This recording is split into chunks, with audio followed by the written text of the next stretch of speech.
Cerita di balik cerita. Kami pernah mendengar sebuah cerita dari orang tua kami mengenai seorang anak laki-laki yang memiliki seorang kakek yang lumpuh dan mempunyai banyak bekas luka bakar di tubuh dan mukanya. Anak ini diminta ibunya untuk selalu menolong kakeknya tiap-tiap hari. Pada awalnya ia tidak keberatan, namun seiring dengan bertambah umurnya, maka lama-kelamaan ia menjadi malas dan bosan untuk menolong kakeknya tersebut. Apalagi ketika teman-temannya mulai mengejeknya karena memiliki kakek yang buruk rupa. Ia menjadi sangat malu dan bahkan marah kepada ibunya karena membiarkan kakeknya tersebut tinggal bersama mereka dan mengharuskannya menolong kakeknya pula. Mendengar hal ini, ibunya berkata kepada anaknya, "Ada satu cerita yang harus engkau dengarkan, karena ibu pikir engkau sudah cukup besar untuk mengetahuinya." Lalu mulailah ibunya menerangkan bahwa dahulu ketika ia masih bayi, mereka tidak tinggal di rumah itu. Mereka tinggal di tempat lain, juga bersama dengan kakeknya. Suatu hari terjadi kebakaran di rumah mereka. Waktu itu ayahnya ada di ruang tamu dan bergegas keluar dan mengira ibunya yang akan membawanya keluar. Namun ternyata ibunya juga segera turun dari tingkat 2 dan keluar sambil mengira ayahnya lah yang membawanya keluar. Sesampai di luar, barulah mereka menyadari bahwa mereka telah meninggalkan bayi mereka di dalam rumah. Api sudah membakar rumah mereka. Kelihatan mustahil untuk menyelamatkan dirinya yang waktu itu masih bayi. Namun tiba-tiba kakeknya menerobos masuk ke dalam api, menuju kamar bayi, mengambil selimut dan membasahinya di kamar mandi, lalu membungkusnya dengan selimut tersebut, memeluk dan melindunginya, dan kemudian membawanya dengan selamat keluar rumah. Namun sayangnya api tersebut membakar tubuh dan muka kakeknya sedemikian parah, sehingga bekas luka bakar itu tidak dapat hilang selamanya. Juga asap kebakaran yang dihirup kakeknya begitu banyak, sehingga sejak saat itu kesehatan kakeknya sangat menurun, sehingga akhirnya harus memakai kursi roda. Mendengar hal itu, anak ini langsung menangis dan mendatangi kakeknya sambil minta maaf dengan setulus hati akan sikapnya selama ini.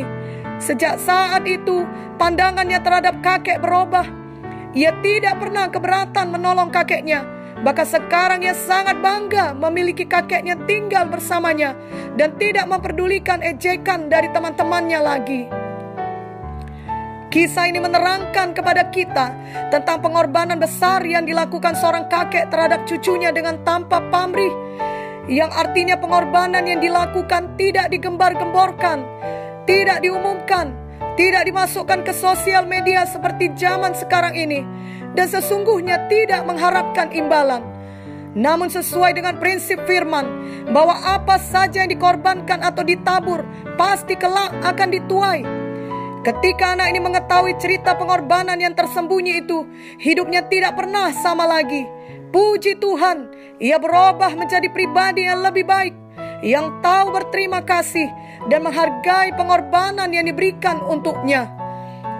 Di dalam hidup kita masing-masing akan selalu ada cerita di balik cerita yang kerap kali mengisahkan tentang pengorbanan orang lain terhadap kita, yang tidak kita ketahui, yang terlupakan atau tersembunyi selama ini. Mungkin suatu saat di masa depan kita akan mengetahuinya. Mungkin juga kita tidak akan pernah mengetahuinya selama hidup ini. Dan kita sendiri pun mungkin pernah berkorban bagi orang lain dan tidak disadari oleh orang-orang tersebut. Namun biarlah firman di dalam Kolose 3 ayat 23-24 meneguhkan kita, yakni apapun juga yang kamu perbuatlah dengan segenap hatimu seperti untuk Tuhan dan bukan untuk manusia. Kamu tahu bahwa dari Tuhanlah kamu akan menerima bagian yang ditentukan bagimu sebagai upah. Kristus adalah Tuhan dan kamu hambanya. Biarlah kita teguh, tidak menyerah, dan tidak berhenti berkorban. Walau mungkin pengorbanan kita masih berupa cerita di balik cerita, yakni belum dinyatakan atau belum diketahui banyak orang dan belum kelihatan hasilnya. Kami dengar ada orang pernah berkata kepada kami bahwa ia dapat berkhotbah seperti seorang pendeta besar dari Amerika berkhotbah. Bahkan ia mengklaim dapat berkhotbah lebih baik dari pendeta tersebut. Namun sayangnya ia tidak memiliki gereja sebesar gereja pendeta itu. Bahkan ia tidak memiliki gereja sama sekali. Dan ia heran kenapa hal itu dapat terjadi.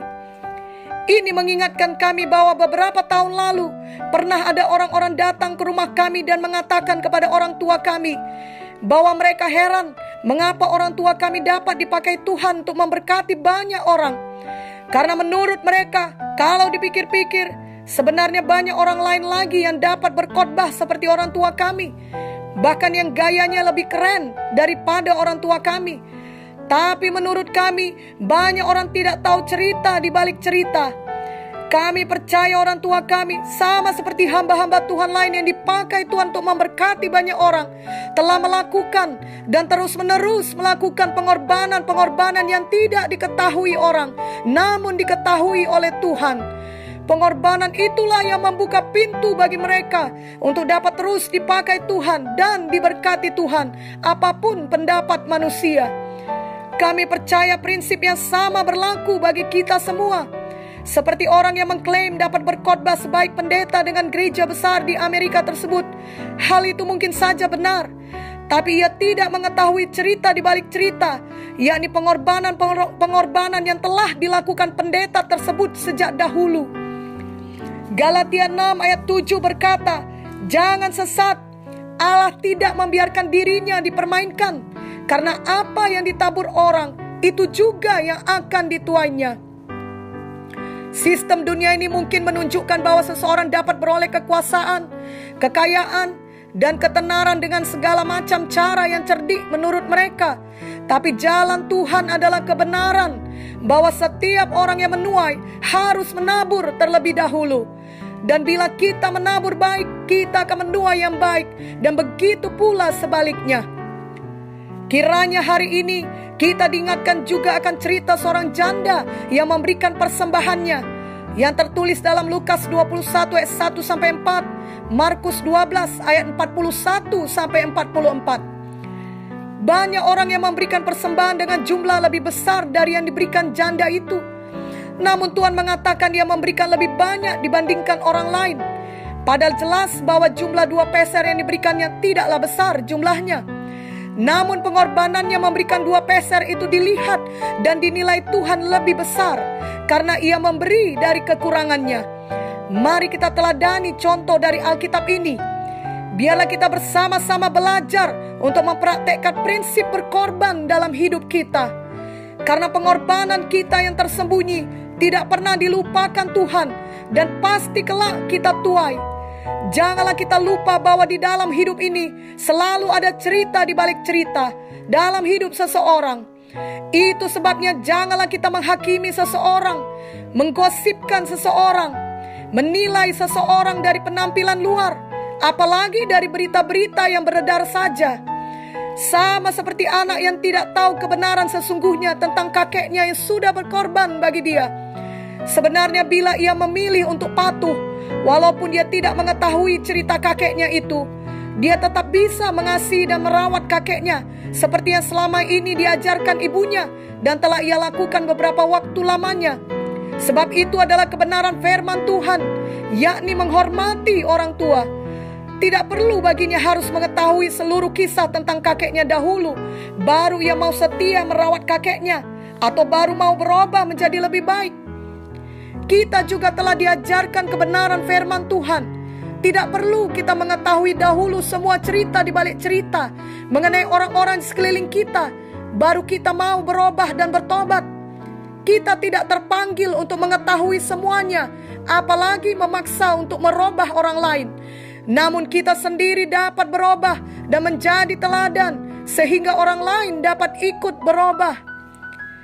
Biarlah di waktu yang akan datang, ketika kita melihat seorang anak Tuhan yang sakit dan belum langsung mengalami kesembuhan sempurna, kita tidak menghakiminya bahwa dia tidak beriman atau pasti ada dosanya sehingga tidak kunjung sembuh.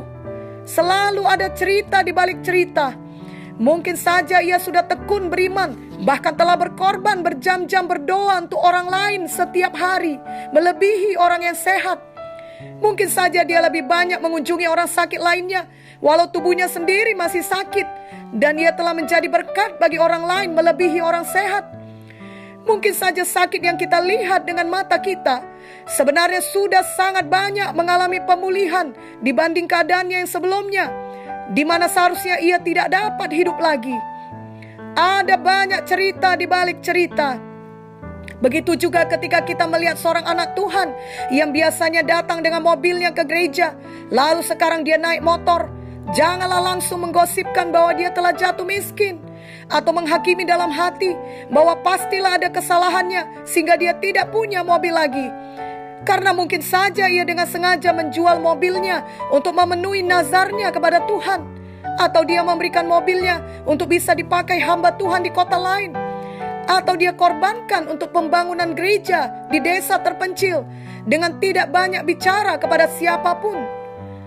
Daripada menghabiskan waktu untuk menilai, menghakimi orang lain di mana itu adalah dosa, lebih baik kita sendiri berkorban, menabur yang baik, melakukan kebenaran firman yang sudah diajarkan kepada kita. Kiranya saat kita bekerja sehari-hari, apalagi dalam melayani jiwa-jiwa, mari praktekkan selalu prinsip berkorban tanpa banyak bicara, dengan tersembunyi. Sebab memang demikianlah yang diajarkan Tuhan kepada kita di dalam firman-Nya. Matius 6 ayat 3-4 dan ayat 17-18 berkata, "Tetapi jika engkau memberi sedekah, janganlah diketahui tangan kirimu apa yang diperbuat tangan kananmu. Hendaklah sedekahmu itu diberikan dengan tersembunyi, maka Bapamu yang melihat yang tersembunyi akan membalasnya kepadamu. Tetapi jika engkau berdoa, masuklah dalam kamarmu, tutuplah pintu, dan berdoalah kepada Bapamu yang ada di tempat tersembunyi. Maka Bapamu yang melihat yang tersembunyi akan membalasnya kepadamu. Tetapi apabila engkau berpuasa, minyakilah kepalamu dan cucilah mukamu, supaya jangan dilihat oleh orang bahwa engkau sedang berpuasa, melainkan hanya oleh Bapamu yang ada di tempat tersembunyi. Maka Bapamu yang melihat yang tersembunyi akan membalasnya kepadamu." Saat ini banyak orang mau berbuat baik dengan maksud agar dikenal orang, agar pemberiannya itu diketahui oleh banyak orang. Janganlah ada kita yang demikian. Apalagi dalam situasi adanya ancaman virus corona atau COVID-19 sekarang ini. Mari berbuat baik, berkorban apa saja yang bisa kita korbankan dengan sukarela, sukacita, dan motif yang benar dari hati kita. Yang perlu tahu pengorbanan kita hanyalah Tuhan Yesus dan bukan manusia. Janganlah kita memberi karena rutinitas saja. Janganlah kita berdoa untuk sekedar memenuhi kewajiban. Janganlah kita berpuasa untuk diketahui orang. Namun biarlah semua yang kita lakukan untuk Tuhan, dan kita lakukan dengan hati yang berkorban dan dengan tersembunyi. Itu menjadi cerita di balik cerita. Bila kelak diketahui orang, bukan karena kita sengaja mengusahakannya demi ketenaran, namun karena Tuhan sendiri memunculkan kebenaran kita tersebut, apakah di dunia sekarang ini ataupun di dunia yang akan datang. Sebab apa yang ditabur seseorang pasti akan dituainya kelak. Amin.